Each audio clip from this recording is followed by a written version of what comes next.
Bismillahirrahmanirrahim. Assalamualaikum warahmatullahi wabarakatuh. Kaifa halukum ayyuhat tullab wat talibat? Atamanna an takunu fi sihhatin wa afiyatin insyaallah. Tayyib. Fi hadzal liqa sanata'allam jama'atan an harfi kaf wa qaf. Jadi pada pertemuan kali ini kita akan belajar tentang penulisan huruf kaf dan huruf qaf. Wa qabla an namdiya ila darsinal jadid, hayya nabda ta'alluman al-yawm bi qiraati al-basmalah. Bismillahirrahmanirrahim. Taib al-awwal yakni harfu kaf. Bagian pertama yaitu penulisan huruf kaf. Contoh yang pertama, kataba Aliyun ar-risalah. Coba antum perhatikan pada kata kataba, ya. Di sana terdapat huruf kaf berada di awal kata. Nah, penulisan huruf kaf ketika berada di awal kata adalah sebagai berikut. Kataba. Lalu hadza maktabut tabib. Untuk perhatikan pada kata maktabun, ya, di sana huruf kaf berada di tengah kata. Nah, penulisan huruf kaf ketika berada di pertengahan kata adalah sebagai berikut. Maktabun. Lalu tanawaltu as-samak. As-samaku, perhatikan kata as-samaku, huruf kaf di sana berada di akhir kata. Nah, penulisan huruf kaf ketika berada di akhir kata adalah sebagai berikut. As-samaku. Lalu aina waliduka. Perhatikan kata waliduka di mana huruf kaf di sana berdiri sendiri, ya, atau terlepas dengan huruf-huruf lainnya. Nah, penulisan huruf kaf ketika berdiri sendiri, ya, atau ketika lepas dengan huruf lainnya adalah sebagai berikut. Waliduka. Lalu kamilun yakiduna syakurun. Kamilun yakiduna syakurun. Perhatikan setiap huruf kaf dari contoh-contoh di atas tadi, ya.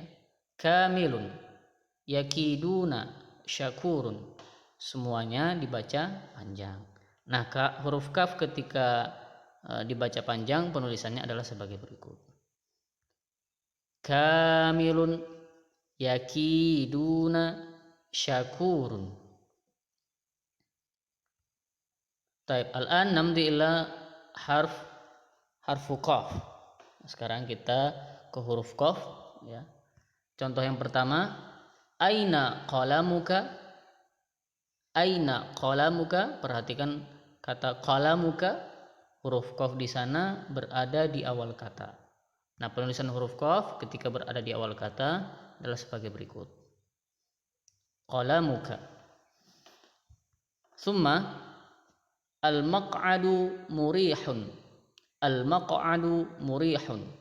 Perhatikan kata al-maq'adu, huruf qaf di sana, ya, berada di tengah-tengah kata, dihimpit antara huruf mim dan ain. Nah, penulisan huruf qaf ketika berada di tengah kata adalah sebagai berikut. Al-maq'adu. Summa Ahmadu sadiqu Umar. Perhatikan kata sadiqu. Huruf qaf di sana berada di akhir kata. Sehingga penulisan huruf qaf ketika berada di akhir kata adalah sebagai berikut. Shadiqun. Summa hal indaka warakun. Hal indaka warakun. Perhatikan kata warakun, huruf qaf di sana terpisah dengan huruf yang lainnya atau berdiri sendiri. Sehingga penulisan huruf qaf ketika dia lepas, ya, atau ketika dia berdiri sendiri adalah sebagai berikut. Warakun. Warakun. Tsumma qala daqiqun yaqulu. Setiap huruf qaf di kata-kata tadi ya merupakan huruf qaf yang dibaca panjang ya. Qala daqiqun yaqulu, sehingga penulisan huruf qaf ketika dibaca panjang adalah sebagai berikut. Qala daqiqun yaqulu. Tsumma al-an al-khulasah. Bagaimana penulisan huruf kaf dan qaf ketika di awal kata? Contohnya adalah sebagai berikut. Qitalun kamalun. Lalu bagaimana penulisan qaf dan kaf ketika di tengah kata? Contohnya adalah sebagai berikut. Muqimun makkatun. Lalu bagaimana penulisan huruf qaf dan kaf ketika di akhir kata? Contohnya adalah khalaqun malikun. Lalu bagaimana penulisan huruf qaf dan kaf ketika lepas? Contohnya adalah suqun sulukun. Lalu yang terakhir, bagaimana penulisan huruf qaf dan kaf ketika dibaca panjang? Contohnya adalah dari huruf kaf makanun miskinun yakunu. Lalu dari huruf qaf maqamun yuqimuna yunfiquna. Baik, rubama hada ma alladhi ta'allamna al-yawm. Fahayya bina nakhtatim liqa'ana al-yawm bi qira'ati alhamdulillahi rabbil alamin ma'an najah fi jamil umur. Assalamualaikum warahmatullahi wabarakatuh.